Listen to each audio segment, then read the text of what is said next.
Surgery లేకుండా sciatica, spondylitis, frozen shoulder కి కేవలం 45 నిమిషాలలో నొప్పి లేని అత్యాధునిక చికిత్స ప్రాణ పెయిన్ క్లినిక్. సంక్రాంతి సీజన్ వెళ్లిపోయింది.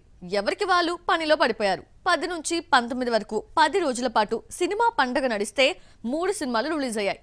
సంక్రాంతి మొనగాడు అనిపించుకున్న సినిమా ఏంటో తేలిపోయింది. అయితే ఈ మొనగాడు అరుదైన రికార్డ్ ని బ్రేక్ చేస్తాడా?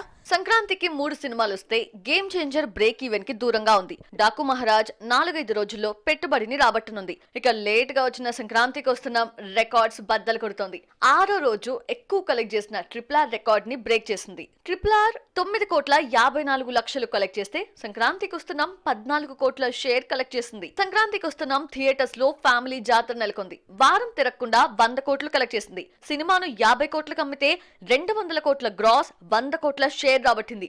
6 రోజుల్లో డబుల్ ప్రాఫిట్ రావడంతో లాంగ్ రన్ లో ఎంత కలెక్ట్ చేస్తుందా అన్న చర్చ మొదలైంది. వెంకటేష్ ని అరుదైన రికార్డు ఊరిస్తోంది. Pan India hits RRR, Pushpa 2 మినహాయిస్తే తెలుగులో మాత్రమే రిలీజ్ అయిన సినిమాల్లో అల వైకుంఠపురంలో అత్యధికంగా 160 కోట్ల షేర్ రాబట్టింది. ఇప్పటికే 100 కోట్ల మార్క్ దాటిన సంక్రాంతికి వస్తున్నాం అల వైకుంఠపురంలో రికార్డు పై కన్నేసింది. అల వైకుంఠపురంలో సంక్రాంతికి రిలీజ్ అయి రికార్డ్స్ బద్దలు కొట్టగా ఇదే సీజన్ లో వచ్చిన సంక్రాంతికి వస్తున్నాం బాక్సాఫీస్ వద్ద ఎన్ని కోట్లను సెట్ చేస్తుందా అన్న చర్చ మొదలైంది. ఈ కలెక్షన్స్ జోరుకు ఇప్పట్లో బ్రేక్ పడేటట్టు కనిపించడం లేదు. ఇంకో 20 రోజుల వరకు ఫిబ్రవరి 7th వచ్చే తండేల్ వరకు క్రేజీ మూవీ రావడం లేదు. అప్పటి వరకు ఈ సంక్రాంతి సినిమా జాతరే నడుస్తుంది. డిసెంబర్ 5న రిలీజ్ అయిన పుష్ప 2 40 రోజులైనా ఇప్పటికీ ఎంతో కొంత రాబడుతోంది.